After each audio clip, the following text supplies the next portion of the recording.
আসসালামু আলাইকুম মোল্লা ভাই, কেমন আছেন ভাই? আলহামদুলিল্লাহ। উনি হচ্ছেন আমাদের সবার প্রিয় মোল্লা ভাই। উনি বাংলাদেশি একজন খুবই উন্নত মানের শেফ। পাশাপাশি চায়নাতে এখন বর্তমানে রেস্টুরেন্টের সুপারভাইজার হিসেবে আছেন। সো আপনারা দেখতে পাচ্ছেন ওনার চেহারা থেকে ওনার পেটটা একটু বেশি মানে সামনের দিকে আগে আছে। তো এই যে একটা আপনার স্পেশালিটি পেটের, এ ব্যাপারে আপনি কিছু বলবেন? এটা কিভাবে হয়েছে? এটা ম্যাক্সিমাম আমরা তো ওল্ড মডেলের শেফ, অনেক আগের শেফ, তারা অনেক খাইতো, অনেক গরুর মাংস, অনেক এরকম সেন্সিটিভ ছিল না। এখন মডেল যারা শেফ আসছে তারা এখন খায় না, দেখা যায় ডায়েট করে। আচ্ছা, আমাদের সময় ওইটা ছিল না, আমরা প্রচুর খাইছি, প্রচুর আল্লাহ খাওয়াইছে। তো এই জন্য আমাদের হয়তো বা খাওয়াটা কন্ট্রোল ছিল না দেখে পেটটা এরকম হয়েছে। আর এটা ঈশ্বরের আল্লাহ, উপর আল্লাহর একটা দান।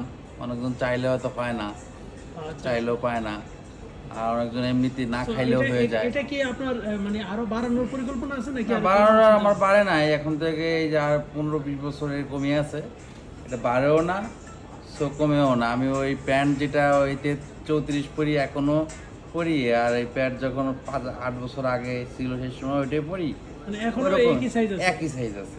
মানে এখন আমার খাওয়া কোনো দাওয়া কমায় ফেলছেন? আমার কোনো পরিবর্তন নাই। আমি চেষ্টা করতেছি কিছুটা হয়তো বা কমানোর জন্য, যদি উপরওয়ালা চায় তাহলে হয়তো হতে পারে তো খাওয়াটা।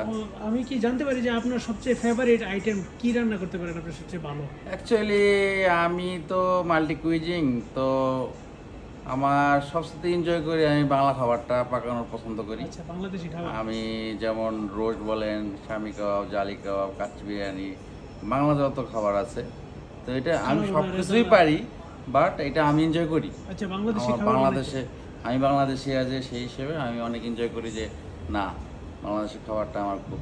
তবে ইন্ডিয়ান খাবারে আমার চাকরি শুরুই ইন্ডিয়ান খাবার দিয়ে, আচ্ছা, আচ্ছা, কাবাব এবং কারি, সাউথ ইন্ডিয়ান দোসা, ইডলি, আচ্ছা। সব কিছু দিয়ে পার্ট বাই পার্ট আমি সব কিছু মোটামুটি জানি আর কি। হ্যাঁ, যেমন থাই, চাইনিজ, মালয়েশিয়ান এখন তো কিছু। আপনি রেস্টুরেন্টের সামনে যে সুপারভাইজার কাজ করতেছেন, সো আপনার কাছে কেমন লাগতেছে? অ্যাকচুয়ালি এইটা একটা আলাদা ফিলিংস। আমি কখনো এরকম মনে করি নাই যে সামনে কোনো দিন ডিউটি করবো কিংবা চাকরি করব। সো এটাও একটা আলাদা রকমের আমার জীবনে একটা বাড়তি এক্সপিরিয়েন্স, এটা আমি ফিল করি। এবং প্রথম আমার খুব মানে ওয়ার্ড লাগছে, বাট এখন আমার খুব ভালো লাগে যে না, জব তো জবই, মানে আচ্ছা, আপনি দুইটাই। আপনি তো কি যেটা দেখতে সবসময় মনে করতেন যে আপনি আগে বললেন যেটা যে সামনের লোকেরা অনেক আরাম করে রিল্যাক্সে বসে থাকে, কাজ থাকে না। তো সামনে আসার পরে আপনার ফিলটা কিরকম, যে কাজের পরিমাণটা কি সেম থাকে নাকি কম বেশি আছে? না, অ্যাকচুয়ালি দুটা দুই রকম। কাজের পরিমাণ কম বেশি এটা বলা যাবে না, যে যার যার জায়গা থেকে। সাইডটা তার তার দায়িত্ব থাকে। সামনেও দায়িত্ব থাকে যে না, খাবারটা ঠিক মতো গেছে কিনা। অনেক গেস্টের অনেক কমন থাকে, অনেক তাদের একটা থাকে যে এটা না ওইটা না, হ্যাঁ। তো আবার সব গেস্টকে ম্যানেজ করতে হয়, সার্ভিস। এবং আসলে কি, হোটেল সেক্টরটা সব কিছু মিলে একটা পার্ট। যে বলে যে না, সামনে পিছনে এটা না, ভালো না, মন্দ না, আমি এটা অ্যাকসেপ্ট করি না। একটা যে ঝাড়ুদার, তারও একটা দায়িত্ব আছে না, যে ক্লিনিংয়ের ব্যাপার আছে। কারণ একটা কাস্টমার এসে যদি ফার্স্ট সে দেখে যে না, হাউসকিপিং পরিষ্কার আছে কিনা, হ্যাঁ, এটা সবচেয়ে। একটা দারোয়ানেরও একটা ইয়ে আছে যে মানে গেস্টটা যখন ঢুকে, সে যখন তার একটা ভালো সার্ভিস দেয়, সে ওখানে 30% স্যাটিসফাই হয়।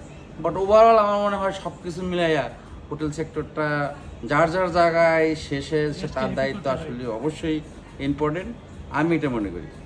ধন্যবাদ আপনার এই মূল্যবান সময় দেওয়ার জন্য। তো দোয়া করি আমরা সবাই মিলে আপনার পেটটা যেন তাড়াতাড়ি কমে যায়। ইনশাল্লাহ, হয়তো বা যদি কমে তাহলে ভালো। আর বেজিং এ, আর এই যে চায়নাতে আপনি আছেন, এই বেজিং এর পরিবেশ সম্পর্কে আপনি কিছু বলতে চান? আসলে আমি যেটা বলতে চাই, বেজিং, আমাকে যদি কেউ বলে যে না আমেরিকা যাবেন না বেজিং যাবেন, তাহলে আমি ফার্স্ট ফেয়ার দিতে বলতে আমি বেজিংয়ে যাবো, চায়নাতে যাবো। কারণ হলো কি, মানুষের যে একটা ধারণা থাকে বেজিংয়ে আসার আগে, চায়না আসার আগে, যে না চায়না এমন না অমন, ওই টিভিতে দেখে কিংবা যাই হোক, এর পুরোটাই difference. China is so nice, এরা ভালো, এরা যদিও বেধর্মী হোক আর যাই হোক, এদের জুবান ঠিক আছে, এদের চলাফেরা ঠিক আছে, ওভারঅল সব কিছু মিলে China is good, very good. ধন্যবাদ আপনাকে এই মূল্যবান সময় দেওয়ার জন্য। হ্যাঁ, ইনশাল্লাহ আবারও কথা হবে। ভালো থাকেন, সুস্থ থাকেন। আসসালামু আলাইকুম। আপনারা সবার আমার জন্য দোয়া করবেন যেন আমার পেটটা তাড়াতাড়ি কমে যায়, আমি শরীরটা সুস্থ থাকুক আমিন। ইনশাল্লাহ।